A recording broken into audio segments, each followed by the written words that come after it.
This is World Report. Good morning. I'm Marcia Young. U.S. President Donald Trump's global tariffs are now in effect, and of the many countries facing the new duties, China is being hit the hardest with a 104% tariff on its goods exported to the U.S. And now China is fighting back. It is bringing in its own retaliatory tariff of 84% on U.S. goods. Patrick Falk has the latest. It's another major escalation in the superpower trade war. China's foreign ministry spokesperson Lin Jian says Beijing will never accept America's arrogant and bullying behavior. If the US insists on waging a tariff war, China will definitely retaliate, he says. The 84% tariffs placed on American goods take effect tomorrow. China also lodged another complaint at the World Trade Organization, expressing grave concern about what it described as Washington's reckless behavior. In addition, China added 6 more American companies to its unreliable entities list, as well as 12 others to an export controls list. Chinese firms are banned from selling those companies dual-use goods. That's goods which are used for civilian and military purposes. Beijing did say, though, that it is open to talks, but it demands respect. Trump's provocative actions are making it difficult for either side to engage. The White House says the president will be gracious if China reaches out. Patrick Falk for CBC News, Singapore. Hundreds of thousands of jobs across Asia rely on exports to the U.S. Those goods are now facing significant tariffs. The economic growth and wealth of many countries in that part of the world hang in the balance. The CBC's Salima Shivji has more from Mumbai. As Donald Trump's punishing tariffs came into effect, the markets in Asia plunged yet again, the panic growing, particularly in countries in Southeast Asia, which had positioned themselves as manufacturing alternatives to China. At this garment factory in Vietnam's largest city, the sewing continues apace, even if worries are everywhere.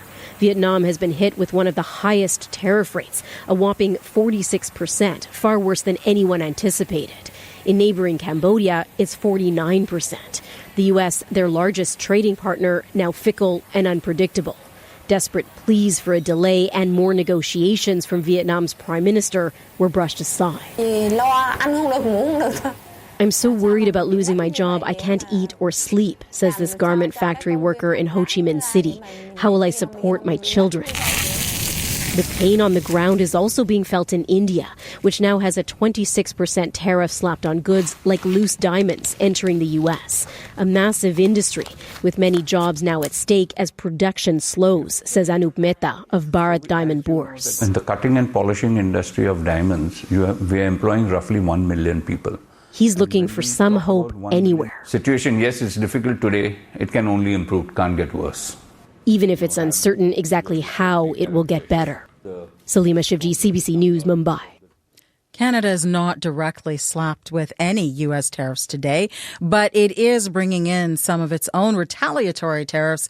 In a response to the new duty on Canadian automobiles, Canada is imposing its own 25% tariff. It will apply to any U.S.-made vehicle that does not comply with the new NAFTA. And vehicles that do comply will also face tariffs on their non-Canadian or non-Mexican components. Last year, vehicle imports from the U.S. were worth a total of $35.6 billion. Canada's only rice mill is also trying to figure out how to cope. Windsor, Ontario's Dainty Foods is facing tariffs from both sides of the border. As Jennifer Lagrassa tells us, the future of the 142-year-old company is in question. In Dainty Foods' Windsor facility, a machine shoots rice into a pouch. The Canadian company is trying to maintain business as usual, though for CEO James Maitland, the last few months have been anything but, thanks to tariffs. A lot of stress, high cortisol, a little bit of weight gain, a lot of lack of sleep. Maitland oversees Canada's only rice mill, which cleans and processes the grain, a majority of which is imported from the United States. Now, because of Canada's counter tariffs, Dainty Foods is paying 25% more. We want to continue importing U.S. rice. To do that, they're filing an exemption with the Canadian government. Without it, they say their plans for future growth are on pause. That includes a $40 million facility in the United States. In an email, a Finance Canada official said they have received exemption requests and are processing them. They wouldn't say how many or how long it could take for applications to be approved. We want to hear from businesses. Eric Kuzmarchuk is the incumbent Liberal candidate for Windsor-Tecumseh Lakeshore. To make sure we protect them as much as possible, but also delivering a hard and fast counterpunch to the Americans. Finance Canada says there are other supports businesses can apply for, like the Duties Relief Program and the Duty Drawback Program. Jennifer Lagrassa, CBC News, Windsor, Ontario. Health authorities in Gaza say at least 29 Palestinians have been killed in Gaza City. Dozens more were injured in the same Israeli airstrike this morning.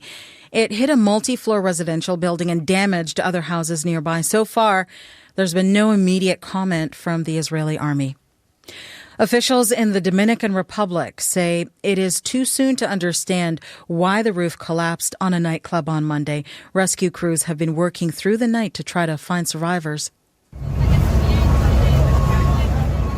Families have gathered outside the Jet Set nightclub looking for information about their loved ones. At least 110 people are confirmed dead. 250 others have been injured. The nightclub was popular for its Monday night merengue. Athletes and politicians were in the crowd. Liberal leader Mark Carney continues his tour of Western Canada, first BC and now Alberta, a province known for its bona fide blue political stripes. But as Karina Roman reports, Liberal supporters are hopeful Carney will be the person to change that, at least a little. I thought I was in Calgary. This is amazing. Liberal leader Mark Carney has likely heard the jokes about how lonely it can be to be Team Red in Calgary. For the most part, this is a conservative blue town in a conservative province. But the Liberals are hoping to break through past the one seat they have here in Calgary. Priti O'Brien-Martin is running for the Liberals in Calgary East. The daughter of the late longtime Conservative MP Deepak O'Brien says her dad taught her to not blindly follow a party, but instead to look for a leader who inspires her. And so now I was inspired by Mr. Mark Carney as our Prime Minister, and so I'm following him. So my dad would be proud. With rumblings of growing Western alienation and threats that another federal Liberal government could mean a separation referendum for Alberta, Carney has his work cut out for him as he tries to woo Western voters. But supporter Chantal Valliere says she believes more Albertans will give him a chance. People are realizing that, okay, maybe we didn't like Trudeau, but maybe we just needed a fresh new face, someone who could bring new ideas. The rally filled the room to its 1,000-person capacity. Another estimated 1,000 people were outside listening to Carney on loudspeakers. That might pale in comparison to the 10,000 plus at the Conservative rally in Edmonton 2 nights ago. But Liberals in this crowd say they felt a little less lonely than usual. Karina Roman, CBC News, Calgary. After Carney wraps up his Calgary events this morning, he heads to Saskatoon. Conservative leader Pierre Poilievre is promising a new tough-on-crime law. He shared details this morning in Sault Ste. Marie, Ontario.